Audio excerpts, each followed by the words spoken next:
Muy bien, hemos estado leyendo la carta de Santiago en el capítulo final, el capítulo número 5.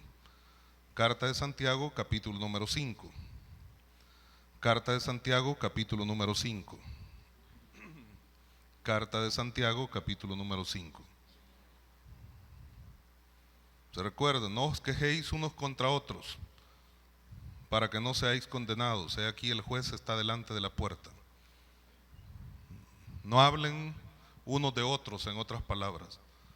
No digan cosas negativas unos de otros. No se maldigan unos a otros. De nada sirve eso, en otras palabras. El juez, el Señor, está próximo a retornar para levantar a su pueblo. Su pueblo debe estar preparado para el encuentro con Él. Su pueblo debe estar listo para la venida del Señor. No debemos nosotros estar juzgando al otro, sino más bien ser Dios el que haga juicio sobre cada uno de nosotros, porque Él es justo y Él sabe cómo hacerlo. Por ahí andábamos. Santiago capítulo 5, versículo 10. ¿Lo tiene ahí?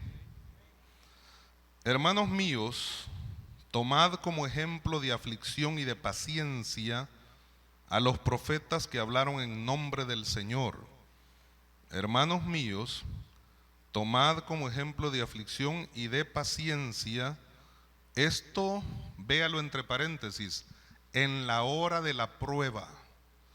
Tomad como ejemplo de aflicción y de paciencia. Póngale entre paréntesis, en la hora difícil, en la hora de prueba, en la hora de dificultad.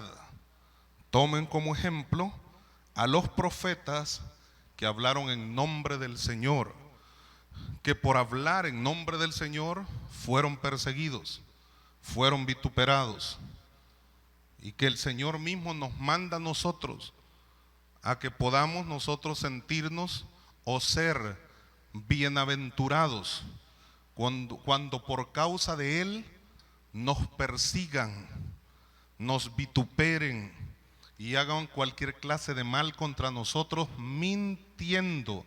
Dice el Evangelio según San Mateo capítulo número 5, por ahí en adelante, en el sermón de la montaña, el Señor comenzó a hablar aspectos sobre esto, hablándonos de que somos luz de este mundo, que somos la sal de la tierra y que en medio de todo podemos sufrir persecución, pero que si nosotros sufrimos por causa del Señor, seremos o somos llamados bienaventurados. Bienaventurados, usted sabe lo que significa. Feliz, 2 veces feliz. Dichosos.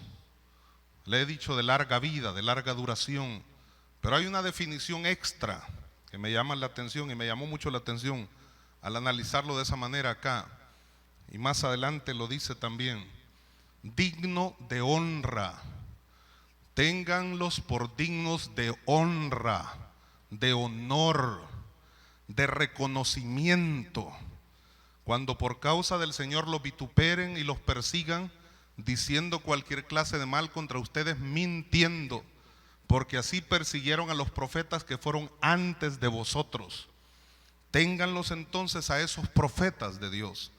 Tengan entonces a esa gente que habló en nombre del Señor como dignos de honra, porque en medio de la prueba fueron ejemplo o son ejemplo para nosotros. ¿Ejemplo de qué? De paciencia. ¿Ejemplo de qué? Ejemplo de que se puede sufrir momentos o pasar momentos muy difíciles y soportarlos en Cristo Jesús, Señor nuestro. Porque ellos padecieron por causa de Cristo. Porque ellos fueron fortalecidos en la persecución por Cristo Jesús. Porque ellos fueron gente que obtuvo o se armó de paciencia, se llenó de paciencia por la unción de Dios derramada sobre sus vidas. Pero dice ejemplo de aflicción y de paciencia. Cada uno de nosotros podemos ser ejemplo para otros también en medio de la prueba, en medio de los momentos difíciles. Si en medio de la prueba nos desesperamos de tal manera que salgamos huyendo y salgamos diciendo, ¿para qué estoy en la obra del Señor? ¿Para qué me metí en esta situación? ¿Para qué decidí aceptar a Cristo como mi Salvador personal? Si desde el día que lo acepté tengo más pruebas y más dificultades que nunca, entonces no seremos ningún ejemplo para los que nos oyen, para los que nos rodean.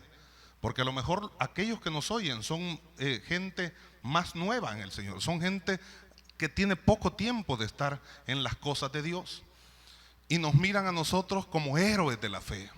Y nos miran a nosotros como ejemplo de mucha perseverancia y constancia en el Señor.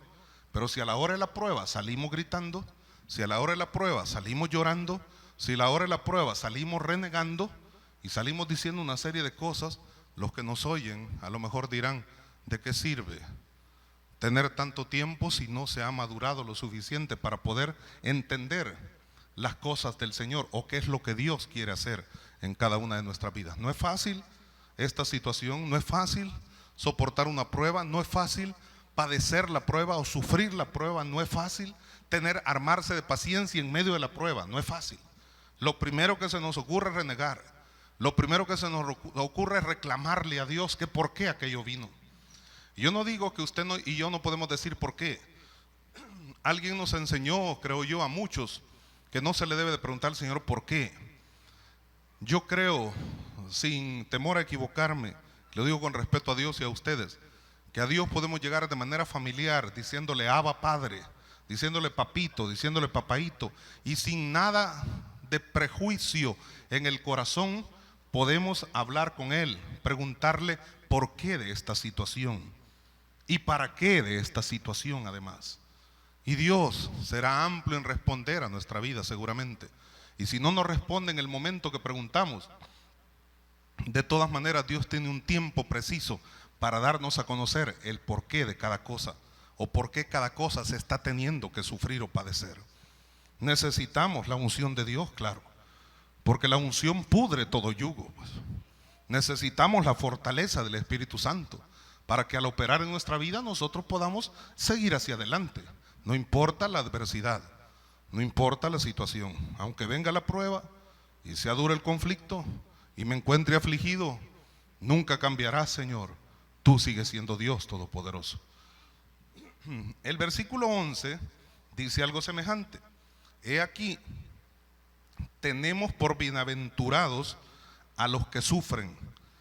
Tenemos por dignos de honor a aquellos que están pasando momentos críticos, porque en medio de que sufren no se han apartado del Señor, porque en medio de que sufren siguen adorando a Dios, porque en medio de que pasan momentos de prueba no reniegan, al contrario, se fortalecen en Cristo Jesús. No es fácil fortalecernos cuando hay pruebas. No es fácil meternos más con Dios cuando está la prueba encima. No es fácil tener ganas de ir a la cámara secreta de la oración, a clamar y a derramar lágrimas delante del Señor cuando ya hemos hecho bastante de eso y todavía no hemos visto buenos resultados. Los buenos resultados son estar sanos. Los buenos resultados son que Dios nos provea lo que necesitamos. Los buenos resultados serían que Dios cambie la situación difícil o crítica que estamos padeciendo y nos la cambie por algo bonancible, por algo bueno para nuestra vida. Pero no sucede. Y a lo mejor llevamos ya un buen rato de estar clamando y nos hacemos un autoexamen y no sabemos ni por qué, porque creemos que todo lo estamos haciendo de la manera correcta, porque creemos que nos estamos humillando y sometiendo a Dios, porque nos hemos limpiado en nuestro ser interno y hemos dicho: Señor, aun si hay pecados ocultos, recuérdamelos para confesarlos y que no haya ningún estorbo en mi vida que me haga tropezar o que me haga estar retrocediendo para no encontrar la respuesta que yo necesito en mi ser, en mi corazón, en mi vida. Pero en medio de esas pruebas hay gente que sufre, pero es feliz. Hay gente que sufre y no es que se han acomodado a la situación, sino que esperan siempre el momento kairos de Dios para recibir la victoria. Esta gente no es que se acomodó y dice: me voy a acostumbrar a vivir así porque ni modo, pues. Ni modo, ya el problema está, ni modo la enfermedad está, ni modo la situación caótica está, la situación crítica está, ni modo yo soy pobre y seré pobre toda la vida, ni modo, así me voy a quedar. No, no se acomodó, no se cruzó de brazos, no es que dijo: ya no puedo, ya no sirve y de todas maneras pasen los años, yo seguiré siendo fiel a Dios, no importa que la cosa se ponga peor. Bueno, aunque se ponga peor, si usted declara que va a seguir siendo fiel a Dios, pero en medio de esa confesión de fidelidad que usted usted quiere tener delante de Dios, no solamente es que la cosa se ponga peor y que usted no salga del atolladero, sino que en medio de todo no se acomodó, siguió poniéndose en la brecha, siguió disponiendo su alma y su corazón, siguió creyéndole a Dios y a su palabra, siguió declarando que su Redentor vive, siguió creyendo que Jehová es su sanador, siguió creyendo que Dios está con usted y que usted es más que vencedor en Cristo Jesús, Señor nuestro. No se acomodó, no se deterioró, no retrocedió, siguió hacia adelante y va hacia adelante para la preservación de su alma. No retrocede para perdición. Al contrario, sigue adelante en Cristo Jesús, Señor nuestro. Y por eso dice, he aquí, tenemos por bienaventurados a los que sufren. Claro, nos dan un ejemplo. Nos dan un ejemplo de cómo vivir correctamente en medio de las pruebas. ¿Cómo se vive correctamente en medio de la prueba? Bueno, he aquí estos bienaventurados que sufren. Y un ejemplo clásico de ello, dice acá el versículo 11: habéis oído de la paciencia de Job, el patriarca Job. Habéis oído de cómo él sufrió, en otras palabras, pues. Pero dice, habéis oído de la paciencia de Job y habéis visto el fin del Señor, que el Señor es muy misericordioso y compasivo. Habéis oído de cómo sufrió, pero cómo fue paciente en medio del sufrimiento. Habéis oído cómo sufrió momentos de aprieto. Se le murieron sus hijos, perdió todas sus propiedades, el ganado lo perdió, la mayoría de sus criados se murieron. Alguno que otro le dio las noticias, estuvo muy mal, su esposa le quedó para hacer un acicate, un azote, olvídese, terrible para el hombre. Lo criticaba, le decía maldice a Dios y muérete, o de manera sarcástica la versión 1909, Reina Valera, la versión más antigua que la del 60, dice, porque era un sarcasmo, bendice a Dios y muérete. Es lo que la mujer le está diciendo de manera así como de carcajada, ¿verdad? Lo encuentra en medio de rascarse con un tiesto, con un pedazo de teja, en medio de que lo encuentra todo lleno de llagas y supurándole las llagas y con mal olor a lo mejor, pero lo encuentra rascándose, pero cantando, ya no me siento solo, solo, solo. Aleluya. No es que diga eso la Biblia, pero yo me lo imagino. Lo encuentra rascándose, pero sigue declarando, yo sé que mi Redentor vive. Y en medio de esa situación, la mujer lo señala y la mujer le dice, todavía retienes tu integridad delante de Dios. Mira cómo te tiene, todavía te atreves a alabar su nombre, mira cómo estás. Él lo ha permitido, Él te ha hecho así, Él te ha metido en este atolladero, en este problema. Todavía retienes tu integridad, todavía vas a tener el valor de adorar su nombre. Bendecilo y morite, pues. Que es un sarcasmo, dije. La versión 1960, Reina Valera, dice, maldice a Dios y muérete. Eran dos cosas que le decía. Ante la maldición que profeses o profieras delante de Dios, de Él vendrá fuego del cielo y te va a consumir. A lo mejor quería decirle eso. Maldecilo y morite de un solo, pues. O por el otro lado le decía, ¿de qué te sirve estar clamando? ¿De qué te sirve estar pidiendo? ¿De qué te sirve estar cantando? ¿De qué te sirve estar orando? Si no vas a salir del problema. Más llagas tenés, más rasquín tenés, más problemas tenés. Pero ahí ve vos. Pero de todas maneras, de aquí a mañana seguramente, o pasado mañana, no te doy mucho más tiempo, te vas a tener que morir. Y esa era la esposa. Y ella estaba ahí con él para apoyarlo. Esa era la ayuda idónea. Entonces mire si no tenía paciencia el tipo, pues. ¿Cree que no tenía paciencia si esa era la ayuda idónea? Y con ayudas idóneas así, ¿para qué quiere un enemigo usted, pues? Esa era su ayuda, eso era su apoyo continuo, constante. De ella tenía que recibir, aunque sea un silbido, pues. Pero nada. aunque sea un pedacito de ladrillo más, pues tráete un ladrillo nuevo que este ya se me gastó. Pero ni eso. Se burlaba de él, le hacía burla de su profesión de fe o de su disposición para adorar a Dios en medio de la prueba. Creía la mujer que a Dios se le adora o se le busca solo cuando hay bonanza, solo cuando hay satisfacción, y que en medio de los problemas no se debe de buscar a Dios. Alabar a Dios cuando las cosas te vayan bien, qué bueno es, dijo el cantautor. Pero yo te alabo, mi Señor, en mis quebrantos y dolor, el Espíritu Santo te glorifica dentro de mí.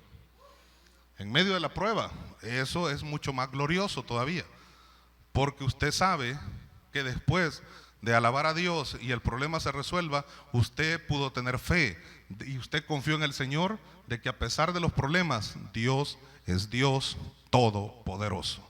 Y que Dios no se ha movido de su trono alto y sublime, y por lo tanto Dios, si está sentado ahí, Él todavía tiene todo el poder para obrar un milagro en cada una de nuestras vidas.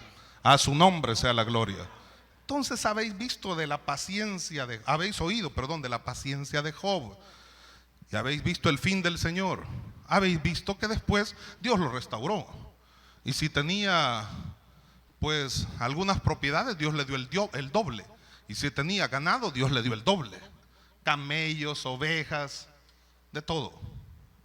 Le dio, si tenía 7,000 ovejas, le dio 14,000, pues allá con el capítulo 42 del libro de Job, al final. Y le dio 10 hijos y le dio 3 hijas, Cesia, Gemima y Keren Apuk.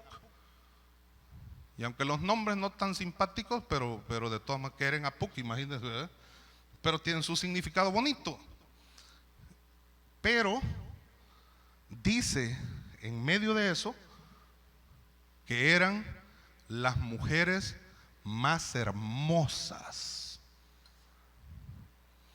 El Job, lleno de llagas, cuando fue restaurado por Dios, pudo procrear hijas hermosísimas. El Job, que a lo mejor quedó pelón de tanto rascarse, si es que tenía pelo, y tenía llagas en todo el cuerpo, en la cabeza, detrás de las orejas y en todos lados, pudo procrear hijas hermosas. Y le dije la vez pasada, si no mal recuerdo, que dicen la mayoría, que los que yo he oído de los predicadores, que fue con otra señora, y yo respeto eso. Yo dije que creo que fue con la misma. Y usted me dirá, ¿y cómo va a ser la misma si esta vieja la debe haber matado el Señor por sinvergüenza, pícara? Algo aprendió. Y fue reprendida por esa misma situación de Job, y la conducta que Job tuvo seguramente le hizo ver algo distinto y pensar de manera distinta en su forma de adoración a Jehová de los ejércitos. La mujer pudo haber sido medio carnal, pero si fue otra, de todas maneras no lo sé. La Biblia no lo dice de todas maneras. Si fue la misma, tampoco exactamente lo describe así. En lo personal yo pienso así porque Dios quiere mantener la unidad familiar. Y de todas formas Dios deseaba que esta familia aprendiera por la misma aflicción obediencia delante del Dios Todopoderoso. Y especialmente la mujer. Job dijo cosas que no debió haber dicho, con toda seguridad. Al leer todo el libro encontramos cosas que no debió haber dicho. Pero a pesar de todo, Job fue alguien fiel delante de su Señor y Dios. No se detuvo, no se apartó del camino a pesar de los problemas que estaba padeciendo. Y el fin que el Señor le dio, mostrándole el Señor que es misericordioso y compasivo, fue un fin maravilloso. Por tanto, hermano, tu problema, como lo he dicho miles de veces, tuvo un inicio. Tu problema, si tuvo un inicio, debe tener un final.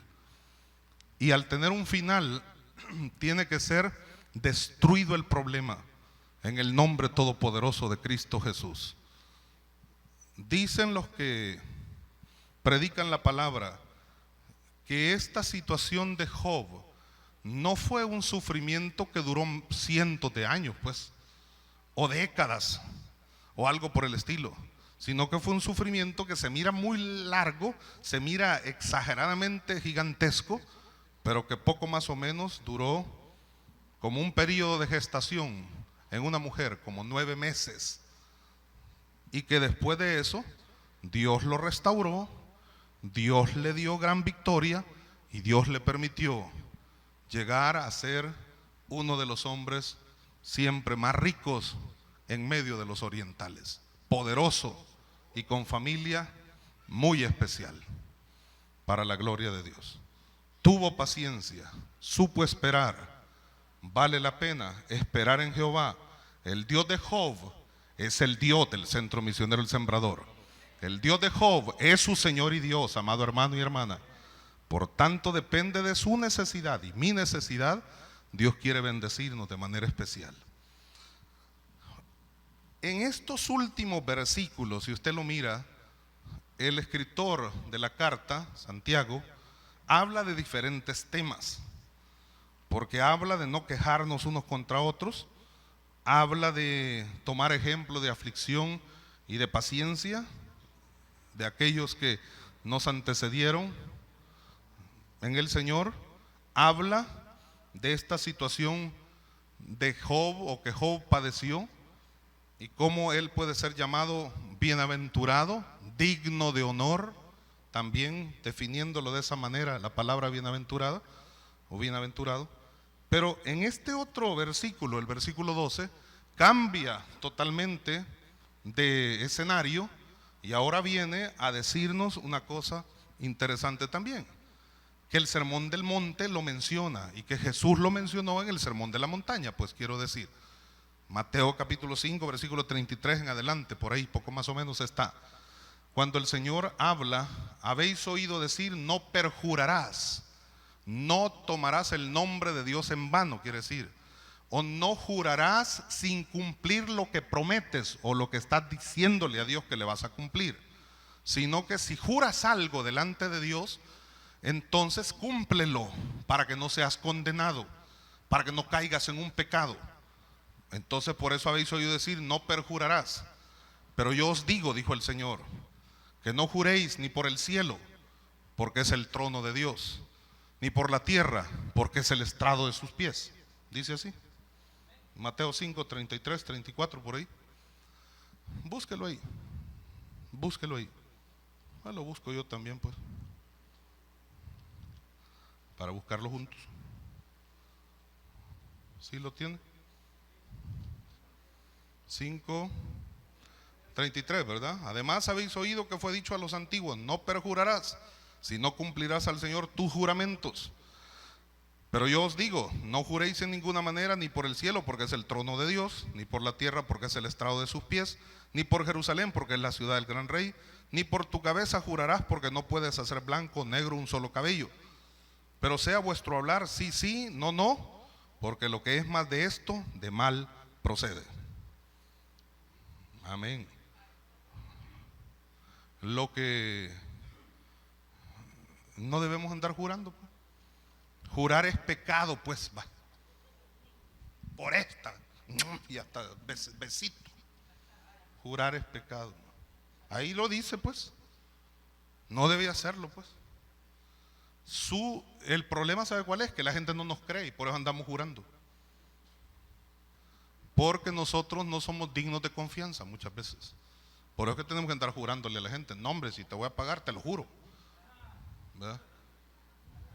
Por mi tata que ya se murió, te lo juro. Ay, ¿qué va a hacer?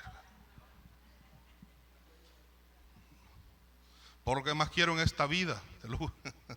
Y no quiere a nadie, man. Su sí, sí, su no, no. Entonces la gente tendrá que aceptar la situación. ¿Estás de acuerdo? Sí. ¿Vas a hacerlo? Sí. No tiene que dejar nada, no tiene que dejar firmado. Sí. Su sí, sí, su no, no. No de doble ánimo, de un solo hablar, de un solo sentir, de un solo actuar. Y entonces la gente entenderá que nosotros no estamos dispuestos a estar jugando. Vea lo que dice el versículo 12, pues. Pero sobre todo, Santiago 5:12, pero sobre todo, hermanos míos, no juréis ni por el cielo ni por la tierra, ya lo leímos allá en Mateo, ni por ningún otro juramento, sino que vuestro sí sea sí y vuestro no sea no, para que no caigáis en condenación. Y fíjese una cosa interesante, está hablando anteriormente de la aflicción y de la paciencia de los antiguos, y que así deberíamos actuar nosotros tomando ejemplo de ellos en medio de pruebas o dificultades. Está hablando acerca de cómo Job puede ser llamado por su accionar o su actitud en medio de la situación difícil que pasó, puede ser llamado bienaventurado, puede ser llamado un hombre dichoso, un hombre doblemente feliz, un hombre digno de honra, un hombre de larga vida, de larga duración, y que así deberíamos nosotros actuar, sabiendo que en medio de los problemas Dios actuará con compasión y con misericordia, que son atributos maravillosos del Señor, así para ayudarnos, así como actuó en la vida de Job para sacarlo adelante. Pero entonces viene un conectivo gramatical, que aunque el tema es distinto, el tema es prácticamente otra página, hay que darle vuelta a la página y tratar un tema diferente, pero dice, pero sobre todo, el conectivo es ese, pero sobre todo, en medio de que tengan paciencia, en medio de que pasen momentos de aflicción y puedan armarse de paciencia, en medio de que sean llamados bienaventurados, en medio de los problemas que tengan, en medio de todo, sobre todo. Esto parece que es algo supra importante para el escritor, algo que fue revelado por el Espíritu Santo para decirle algo interesante, ¿no?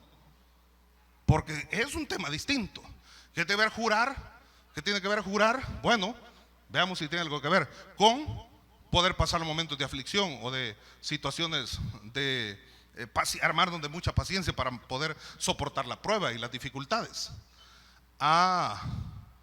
En medio de todo eso, él dice, pero sobre todo, hermanos míos, no juréis, no se metan en problemas mayores, no caigan en condenación, no pequen diciendo juramentos o cosas que no tienen nada de sentido.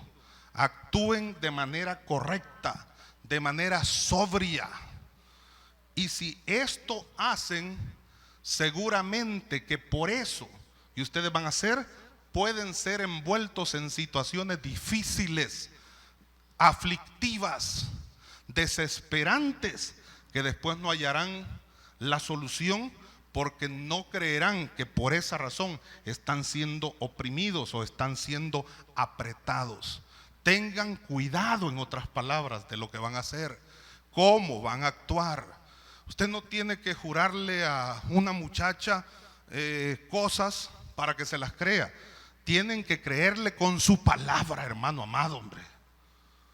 El joven que le declara su amor a una señorita no tiene que andarle jurando, no, hombre, te lo juro, no, ya vas a ver, hombre, si yo solamente esto, y no, usted tiene que ser recto, correcto, pues. Y no le ande creyendo mucho al que le ande jurando nada, hermana amada. Usted sea fiel, sea lista, sea sabia, y cuando le anden jurando, entonces mándelo a chapalear mejor, mándelo a pasear.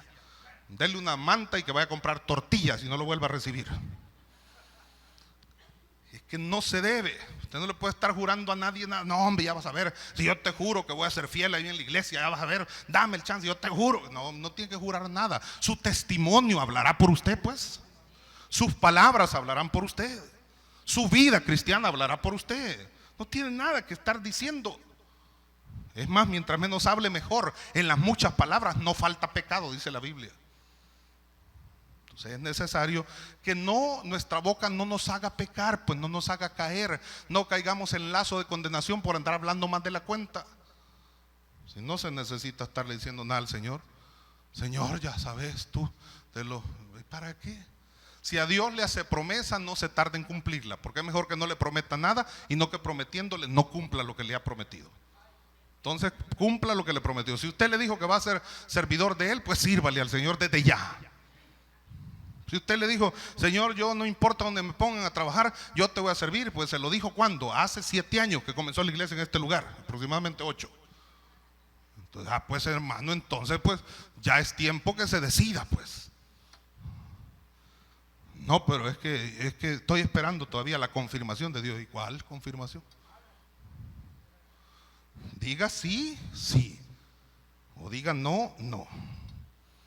A veces nos cuesta trabajo decir no, ¿verdad? Pero a veces nos cuesta trabajo decir sí. Entonces seamos fieles, seamos equilibrados, seamos correctos, no caigamos en lazo de condenación.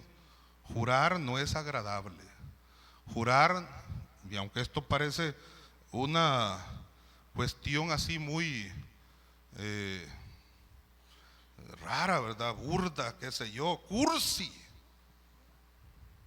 Y esto de jurar, pues, ¿y cuándo nos han hablado de jurar? Desde los púlpitos nunca nos han andado hablando de jurar, pues. Pero ahora sí, fíjese.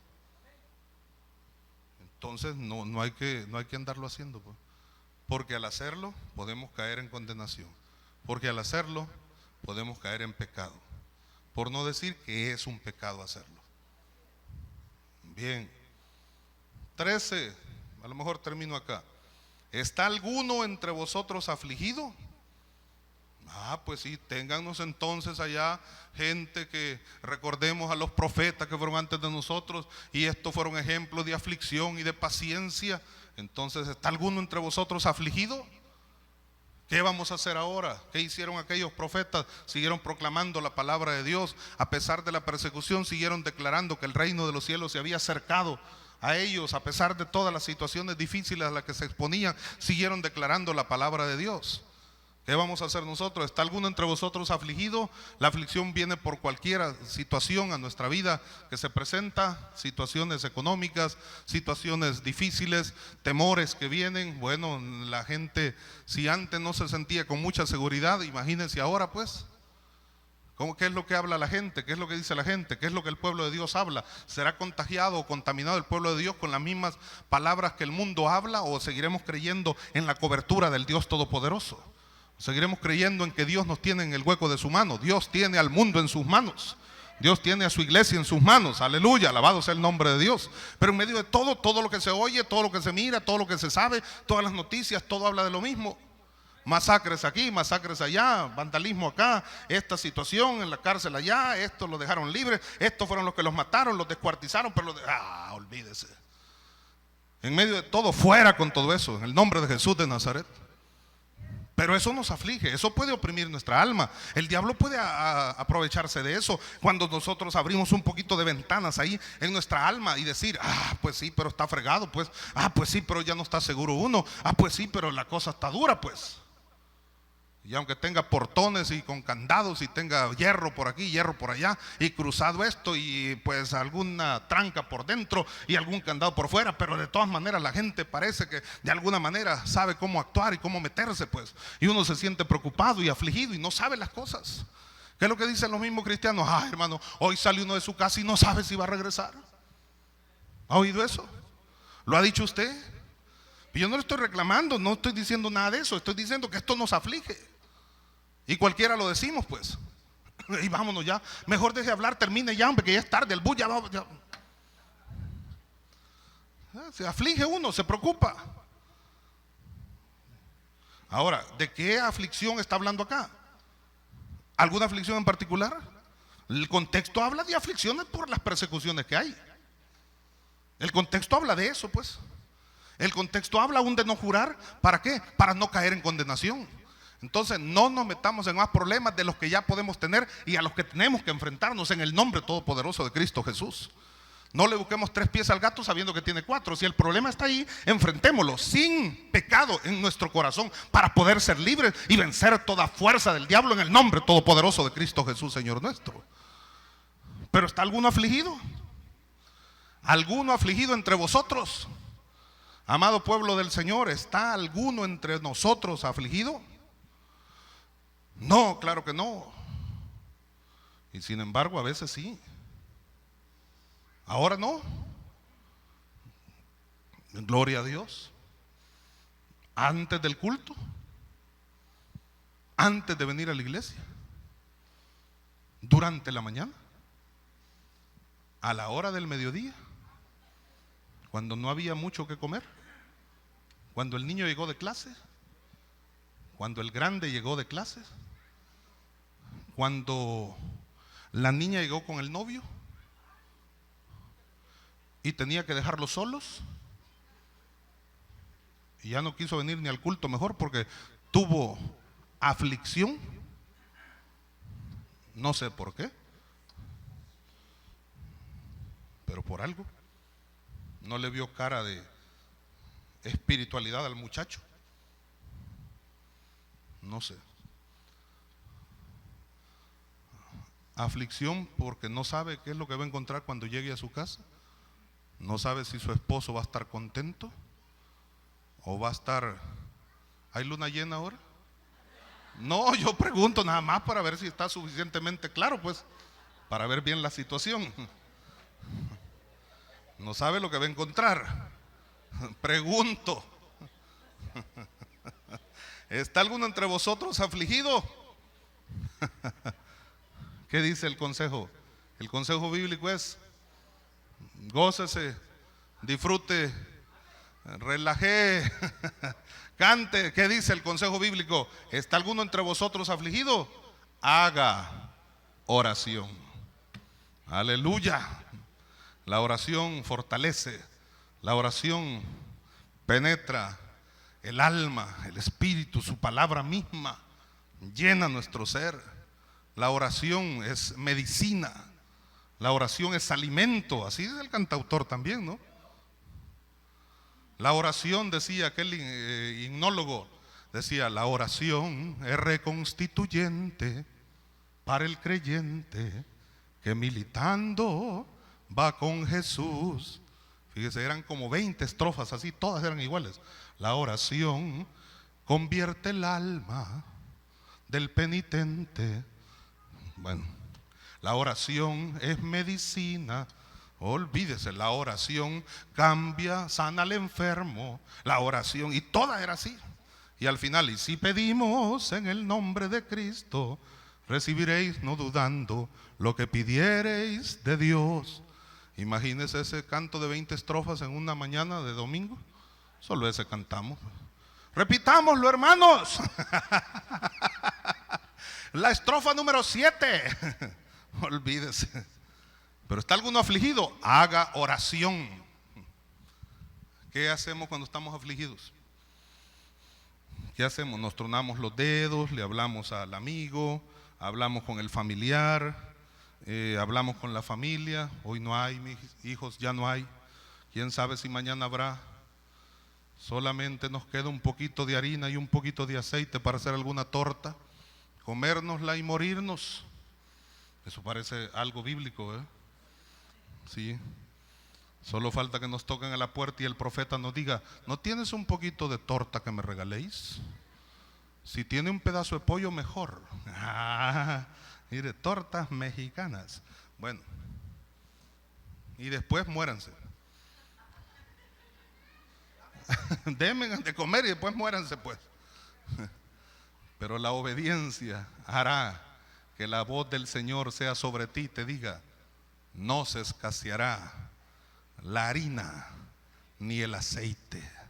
Habrá suficiente de parte de Jehová, y toda la respuesta vendrá porque en tu aflicción hiciste oración delante de Jehová de los ejércitos. ¿Está alguno afligido entre nosotros? Haga oración. Es tiempo de clamar.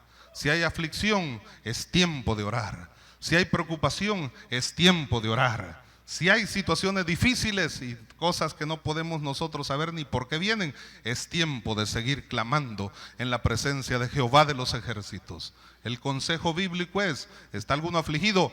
Haga oración. Hermanos, es tiempo para que levantemos nuestro clamor, nuestra mirada al cielo, y podamos ver que del cielo desciende bendición sobre cada una de nuestras vidas. En medio de los problemas más difíciles, en medio de las cosas más espeluznantes, como digo yo, que puedan acontecer, hermanos, véalo ahí nada más, pues.